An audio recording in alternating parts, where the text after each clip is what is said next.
Hello student, हम लोगों ने पिछले क्लास में पढ़ चुके थे कि विद्युत द्विध्रुव से विद्युत क्षेत्र, उसकी एक कंडीशन हम लोगों ने पढ़ा था अक्ष पे, अक्षीय स्थिति पे। आज हम लोग पढ़ने वाले हैं दूसरे स्थिति जिसका नेम है निरक्ष पे। तो निरक्ष पे कैसे विद्युत क्षेत्र फाइंड करते हैं, कैसे ज्ञात करते हैं, उसको देखना है। देखिए यहाँ पे हम लोगों ने पीछे क्लास में ऐसा पढ़ा था, ये माइनस क्यू आवेश है, इसका पॉइंट ए दे दो, और ये क्या है, दूसरा आवेश है जिसको प्लस क्यू दे दो, ये बी पॉइंट पे है। यही क्या हो गया, विद्युत द्विध्रुव हो गया। इधर यदि लूँ इस लाइन पे, इस रेखा पे लूँ तो अक्ष होगा, इधर लूँ तो अक्ष इसको बोलते हैं। लेकिन इसका एक केंद्र है, सेंटर है, बीच में जो है, इसको मैंने O मान लिया। ठीक है, इसकी लेंथ कितनी है, लंबाई कितना है 2D, तो ये D और D में बंटवारा हो गया। या तो 2L मानते हैं तो L और L में चला जाएगा। ठीक है, तो निरक्ष कौन सा होगा, ये जो लाइन खींच रहे हैं ऐसे, ये लाइन जो खींचा है आपने, यही निरक्ष है। यानी ये जो मिलाने वाली रेखा है उसके केंद्र से जो लंबवत रेखा खींचते हैं, या तो ऊपर खींच सकते हैं या फिर नीचे खींच सकते हैं, इसमें कोई डाउट नहीं है। अब देखो मैंने ऊपर की तरफ अभी खींचा और यहाँ पर एक बिंदु लिया, इस बिंदु का नाम है निरक्षीय बिंदु और इस अक्ष का नाम है निरक्ष, और इसी पे हम लोगों को विद्युत क्षेत्र ज्ञात करनी है। तो इस बिंदु के बगल में देखेंगे कितने आवेश है, कितने बिंदु आवेश है। तो देखा जा रहा है यहाँ पे कि 2 बिंदु आवेश है। ये 2 बिंदु आवेश कौन कौन से है, एक ही माइनस वाला है और एक ये प्लस वाला है। ऐसे इसको मिला दो और इसको यहाँ से ऐसे मिला दो, ये तो दूरी मिल गया, कितना दूरी पर है। ठीक है, ये जो निरक्ष की दूरी है इसको R मान लिया, तो इसको यदि मानोगे तो क्या होगा, R² प्लस ये D² होगा। तो ये √R² प्लस D² होगा, तो निश्चित है ये भी उतना ही का होगा, √R² प्लस D² ही होगा। क्लियर? हाँ, देखो ऐसा तो होगा। यदि यहाँ पर कोण अब देखें तो ये थीटा होगा, तो ये वाला कोण भी क्या होगा, थीटा होगा। क्यों? क्योंकि दोनों त्रिभुज एक जैसा है। अब बात रही कि ये प्रथम आवेश मानते हैं, बिंदु आवेश, तो ये माइनस वाला है, अपने तरफ विद्युत क्षेत्र देगा। ये कितना देगा, E1 देगा। ये प्लस वाला है जो इधर देगा, जो कितना देगा, E2 देगा। ये वाला E1 और ये वाला E2, ये माइनस तो अपने तरफ और ये प्लस तो अपने से बाहर की तरफ देगा। तो ये तो विद्युत क्षेत्र दिया। ठीक है, विद्युत क्षेत्र देता है। अब यहाँ पे हम लोग ऐसे देखो,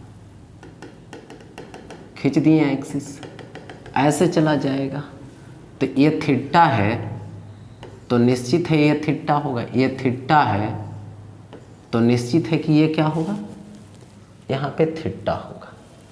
अब E1 की बात करूँ तो इधर क्या आएगा, E1 cos थीटा, और इधर क्या आएगा, तो E1 sin थीटा। देखो जिसके साथ एंगल बनेगा वो कॉस में, और जिसके साथ एंगल नहीं बनेगा वो क्या चीज़ में, साइन में। अब देखो यहाँ पे E2 ऐसा दे दिया गया, तो इधर क्या हो जाएगा E2, तो इधर क्या आएगा, E2 साइन थीटा, और इधर क्या होगा, यहाँ पे E2 साइन नहीं, इधर E2 कॉस होगा।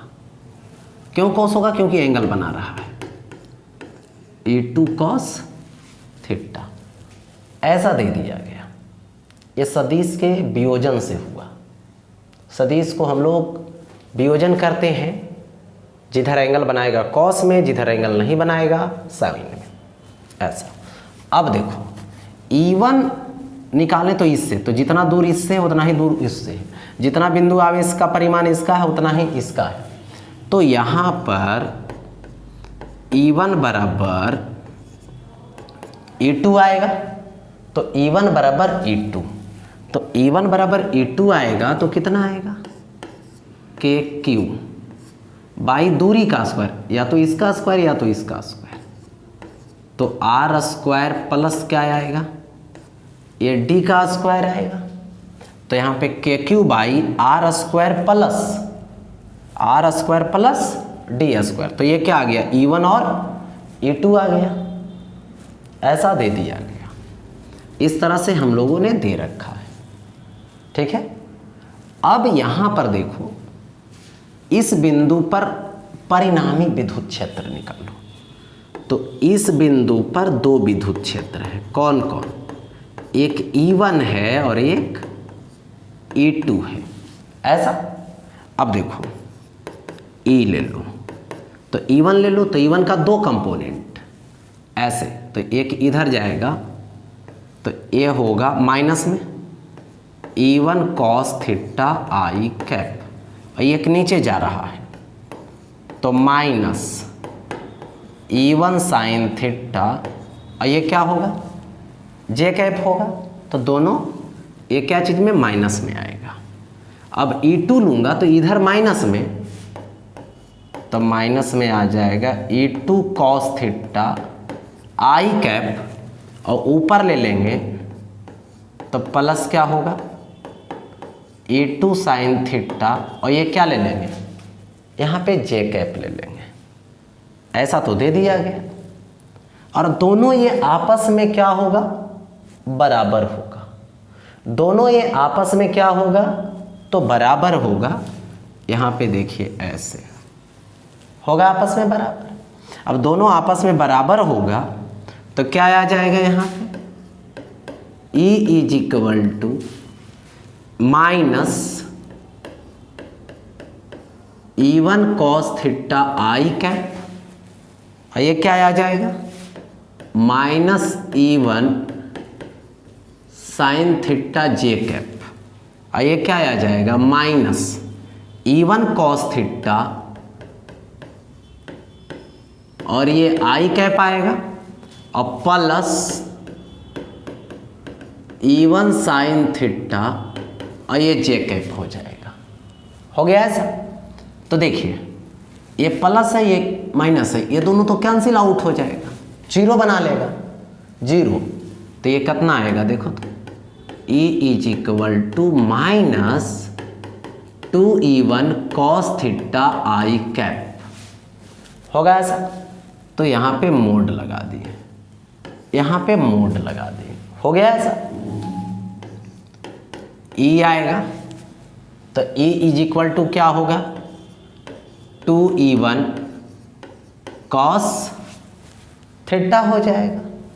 अब देखो यहाँ से E इज इक्वल टू 2 और E1 ले लो, तो E1 का वैल्यू कितना आएगा, यहाँ से KQ और बाई क्या आ जाएगा R square plus D square और इंटू कॉस थीटा, तो बेस बाई हाइपोटेनस, तो बेस D आएगा और hypotenuse R square plus D square आएगा। देखो तो यहाँ लाओ 2 को, तो 2D, तो Q इंटू 2D, तो E इज इक्वल टू ए आएगा KP, ए आएगा KP और बाई यहाँ पे 1 पावर है और हाफ पावर है, तो 1 पावर और हाफ पावर 3/2 पावर आ जाएगा, तो R square plus D square का होल टू दी पावर 3/2। तो यहाँ पे E is equal to KP by R square plus D square का होल टू दी पावर 3/2। तो यही तो आया यहाँ पे इलेक्ट्रिक फील्ड, ये आया इलेक्ट्रिक फील्ड E। और K के जगह पे आप रख सकते हैं 1/4 पाई एप्सिलॉन नॉट, यानी K is equal to 1/4 pi epsilon naught, K k is equal to 1/4πε0, ऐसा। ये तो हो गया। अब लेकिन देखो यहाँ पर इतना है, इसमें से जरा सोचिए, यदि ये डाइपोल छोटा होता उस केस में d से कहीं बहुत ज़्यादा r की वैल्यू होती, और जैसे d की वैल्यू बहुत बड़ा हो, d का वैल्यू से बहुत बड़ा होता r का वैल्यू, तो यहाँ पर हम लोग लिखते यदि r very very greater than d, r बहुत बहुत बड़ा है d से, तो इस सिचुएशन में क्या हो जाता, यहाँ पर ठीक है, इस सिचुएशन में हो जाता कि शॉर्ट डाइपोल है, छोटा डाइपोल है, तो इसकी यदि विद्युत क्षेत्र हम लोग निकालते तो यहाँ से क्या होता, d को हटा दो, हटा दिया d को, तो पावर कितना होता 3/2, और स्क्वायर का है तो 2 2 कैंसिल, तो E इज इक्वल टू यहाँ पे KP/R³ आएगा। लेकिन देखो थोड़ा सा यहाँ पर विद्युत द्विध्रुव आघूर्ण इस दिशा में होगी, देखो इस दिशा में होगा, माइनस से प्लस की तरफ बताए थे। विद्युत द्विध्रुव आघूर्ण की दिशा किधर होती है, तो क्या बोलिएगा, माइनस से प्लस की तरफ होती है। लेकिन यहाँ पे विद्युत क्षेत्र जो आ रहा है, ये दोनों मिल करके तो शून्य बना ले रहा है विपरीत दिशा में, तो परिणामी विद्युत क्षेत्र तो इसी दिशा में जाएगी ना, यानी विद्युत द्विध्रुव आघूर्ण के विपरीत दिशा, यानी बोल सकते हो विपरीत किसका, P के विपरीत, P के विपरीत, यानी द्विध्रुव आघूर्ण की दिशा के विपरीत। तो यहाँ पे ये रहा नीरज पर। अब देखो इसमें नोट जरा, देखो नोट, सपोज कर लीजिए यहाँ पे ये -q आवेश है और ये +q आवेश है, दोनों मिलकर के एक छोटा डाइपोल बनाया, छोटा नाटा डाइपोल बनाया। अब देखो इसका यहाँ पर केंद्र है, यहाँ पे केंद्र लिए, इससे r दूरी पर जाइए, किधर, अक्ष के तरफ, अक्ष पर जाइए, तो विद्युत क्षेत्र इधर मिलेगा, इसको E एक्सिस बोलेंगे, ऐसा बोलेंगे। तो यहाँ पर E एक्सिस बराबर 2kp/r³ दे रखे हैं, तो ये क्या होता है, इसकी दिशा इधर है, किसका, विद्युत द्विध्रुव आघूर्ण का, तो विद्युत द्विध्रुव आघूर्ण के दिशा में जा रहा है, ठीक है, विद्युत द्विध्रुव आघूर्ण के दिशा में जा रहा है। अब देखो यहाँ पर यदि हम लोग ऐसे ले लें, निरक्षीय स्थिति में ले लें, इसको बोलते हैं इक्वेटोरियल, तो इसकी जो दिशा होगी विद्युत क्षेत्र की वो इधर होगी, इसको बोलते हैं निरक्षीय यानी इक्वेटोरियल, तो EQ दे दो। और इसकी दिशा क्या है, इस P के विपरीत है, और ये क्या है, सेम दिशा में। तो यहाँ से एक क्या अभी फार्मूला प्रूफ किए हैं, KP/R³, यही दिया है ना। यानी देखो यहाँ पे E एक्सिस ले लो, यानी अक्ष पर, तो 2 × KP/R³, तो 2kp/r³ तो E इक्वेटोरियल। लेकिन जब दिशा लगाओगे तो यहाँ पे क्या लगाना पड़ेगा, माइनस में लगाना पड़ेगा। क्यों माइनस में लगाना पड़ेगा, क्योंकि अक्ष पर दिशा P के तरफ है और नीरज पर विपरीत दिशा में है, इसीलिए। तो ये क्या हो गया, ऐसा। और यदि परिमाण सिर्फ लेते, दिशा नहीं लेते, तो यहाँ पर E axis is equal to equatorial, यानी दुगना होता है, अक्ष पर दुगना होता है, किसका, नीरज के। जब समान दूरी पर बिंदु लेते हैं तब। किससे? तो छोटा डाइपोल से। ये तुम लोगों को ऑब्जेक्टिव सवाल के रूप में है, ऑब्जेक्टिव सवाल में से रिलेटेड है। ऑब्जेक्टिव सवाल ऐसा पूछा जाता है, ऑप्शन वाला, ठीक है।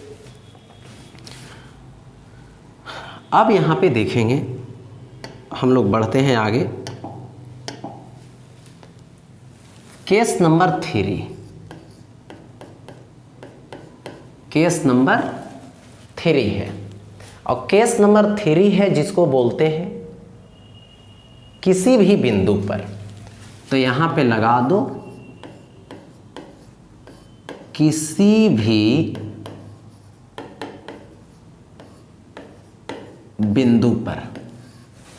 अबर बताने वाले हैं विद्युत क्षेत्र जो किसी भी बिंदु पर है, किसी भी बिंदु पर बात करेंगे।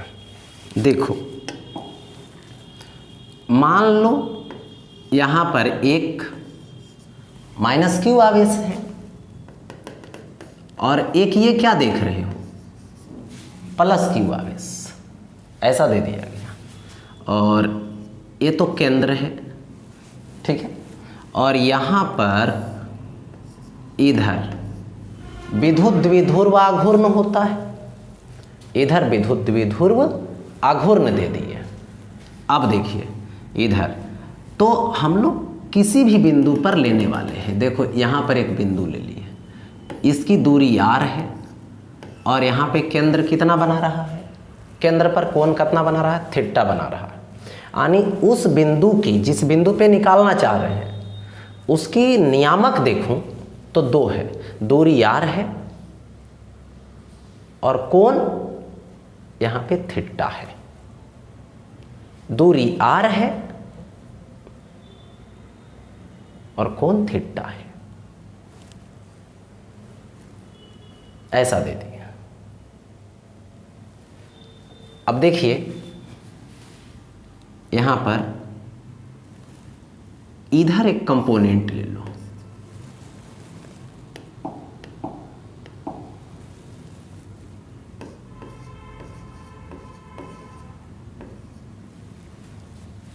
p cos थीटा का कंपोनेंट, ऐसा ले लिए। अब देखिए इधर ब्रेक करिए, तो ये तो इधर ब्रेक हो गया, इधर ब्रेक कर दीजिए ऐसे, तो ये क्या हो गया, यहाँ पे p sin थीटा हो गया। 2 कंपोनेंट में यहाँ पे इसको ब्रेक कर दिया गया, ऐसा दे दिया। अब देखिए ये p cos थीटा जो है वो ऐसे है जिसके अक्ष पर है ये बिंदु, देखो ऐसे। तो इधर विद्युत क्षेत्र देगा जिसका नाम E1 दे दो, तो E1 कितना हो जाएगा, यहाँ पे KP यानी अक्ष पर है ना, तो 2KP cos थीटा, P के जगह पे P cos थीटा और बाई RQ। और ये वाला ऐसे है, तो इसका तो लंबवत रेखा गया, यानी निरक्षीय हो गया। और क्या होता है निरक्ष पर, इधर है तो इधर देगा, इसके विपरीत देगा, इधर हो जाएगा E2 और इस E2 is equal to KP sine theta अब बाई RQ आ जाएगा। हो गया, यहाँ से इससे ले लिए। तो इस बिंदु पर कितने विद्युत क्षेत्र है, 2 विद्युत क्षेत्र है, तो इसको ऐसे ऐसे, तो परिणामी विद्युत क्षेत्र तो ऐसे जाएगा, चला गया ऐसे परिणामी विद्युत क्षेत्र। और जब ऐसे चला गया परिणामी विद्युत क्षेत्र, तो यहाँ पे एक दिशा बनाया जो कि कौन, अल्फा कोण। अब देखो, यानी इस बिंदु पर परिणामी विद्युत क्षेत्र लोगे तो कितना आएगा, E1 प्लस E2 आएगा। परिणामी विद्युत क्षेत्र यानी 2 मिला हुआ है, तो दोनों मिल करके एक परिणामी बनाएगा। और दोनों सदिश है तो सदिश का परिणामी लेंगे, तो अध्यारोपण का सिद्धांत लगा दिए। देखो तो यहाँ पर क्या होगा, परिमाण इसका क्या होगा, अंडर रूट लंबवत होने के कारण 90 डिग्री पर होने के कारण दो सदिश जब 90 डिग्री के कोण पे होता तो under root a square plus b square result होती है। तो यहाँ पे under root a square plus b square result दे दिया। ठीक है, ऐसा दे दिया गया। अब यहाँ पे देख लूँ जरा, ठीक है, और समझ लूँ बातों को। तो देखिए यहाँ पे इतना आ गया, तो E इज इक्वल टू क्या होगा, अंडर रूट होगा। ठीक है, और क्या होगा E1, तो यहाँ पे 2kp cos theta by are Q का यहाँ पे होल स्क्वायर होगा ऐसा। और प्लस क्या लिखूंगा, देखो इसका E2 का स्क्वायर, तो यहाँ से kp साइन थीटा ले लूँगा। ठीक है, अब बाई आर क्यू का होल स्क्वायर दे दूंगा। दे दिया मैंने ऐसे। अब यहाँ पे समझना है कि दोनों में कॉमन क्या है। तो यहाँ पे दोनों में कॉमन है, क्या कॉमन है जरा ये समझ लें। तो दोनों में कॉमन है, देखो kp by are Q, kp by are Q square है तो स्क्वायर के साथ बाहर कर लूँगा। तो E is equal to under root लगा दो। अब देखो समझो, यहाँ से kp बाई आर क्यू का होल स्क्वायर, तो ये आ जाएगा kp बाई आर क्यू का होल स्क्वायर, और अंदर में क्या बचेगा, यहाँ से 2 cos थीटा का होल स्क्वायर, यानी इसको लिखोगे तो 4 cos स्क्वायर थीटा, और प्लस क्या लिखोगे यहाँ पे साइन स्क्वायर थीटा, यही लिखोगे। क्लियर है? हाँ क्लियर है। अब देखो E इज इक्वल टू लोगे तो ये क्या होगा, देखो स्क्वायर है तो अंडर रूट से क्या करोगे, बाहर करोगे, क्योंकि ये इनटू में है इधर, तो बाहर करेंगे तो रूल क्या कहता है, जैसे ही बाहर करोगे तो वो क्या हो जाएगा, क्या हो जाएगा, स्क्वायर से हट जाएगा, स्क्वायर उसका हट जाएगा, यानी kp बाई आर क्यू हो जाएगा। एक kp बाई आर क्यू हो गया। अब देखो अंडर रूट यहाँ से लूँगा तो 4 cos स्क्वायर है, तो इसको लिखूँगे 3 cos square plus cos square और प्लस क्या लाओगे, साइन स्क्वायर। हो गया इतना। अब देखो cos square plus sine square कितना होगा, तो 1, तो इसको लिखेंगे E is equal to kp by are Q. ये क्या आ जाएगा, kp बाई आर क्यू आ जाएगा, और under root sine square plus cos square कितना होगा, 1, तो ये 1 दे दो, अब प्लस क्या हो जाएगा 3 cos स्क्वायर, यहाँ पे थीटा हो जाएगा। देखो ऐसा दे दिए, तो ये तो हो गया इलेक्ट्रिक फील्ड E, तो E is equal to kp by are q लगा दिए, under root 1 plus 3 cos square theta आ गया। तो ये क्या आ गया जरा सोचिए, इलेक्ट्रिक फील्ड आ गया। तो इसमें कौन कौन से यूज हुआ, तो 2, एक E1 और एक E2।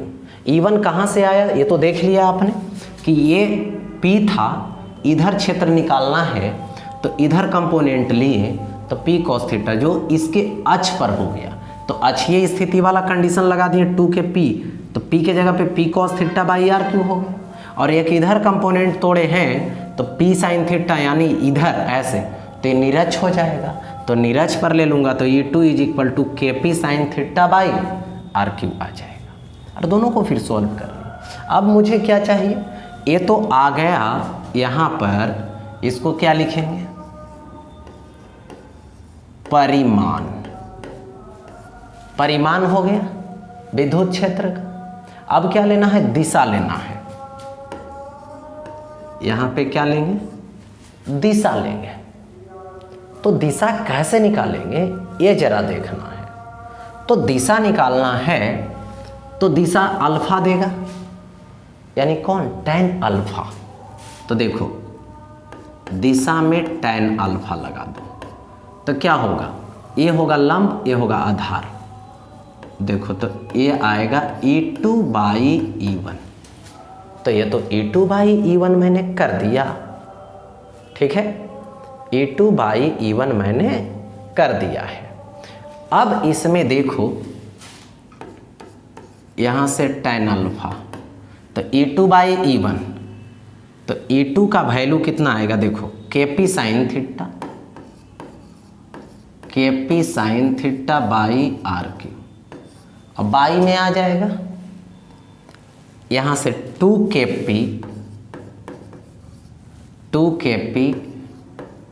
cos theta by RQ, ठीक है। यहाँ से RQ क्या हो जाएगा, कैंसिल आ जाएगा, KP कैंसिल आ जाएगा, ठीक है। तो कितना होगा, अब जरा देखिए, साइन बाई कॉस तो tan alpha is equal to 1/2 tan theta. ये दिशा से रिलेटेड हो गया कि tan अल्फा जो होगा वो क्या होगा, 1/2 tan थीटा होगा। जरा एक बार फिर से देख लें आप लोग स्क्रीन पे, ये रहा आपको विद्युत क्षेत्र, कहाँ पे, तो किसी भी स्थिति में, किससे, तो एक द्विध्रुव से, किस बिंदु पर बात की है, R दूरी, थीटा एंगल बना के जाएगा दूरी, यानी जिसका नियामक R और थीटा है। तो आज का क्लास यहीं तक होता है, फिर अगले दिन मिलेंगे।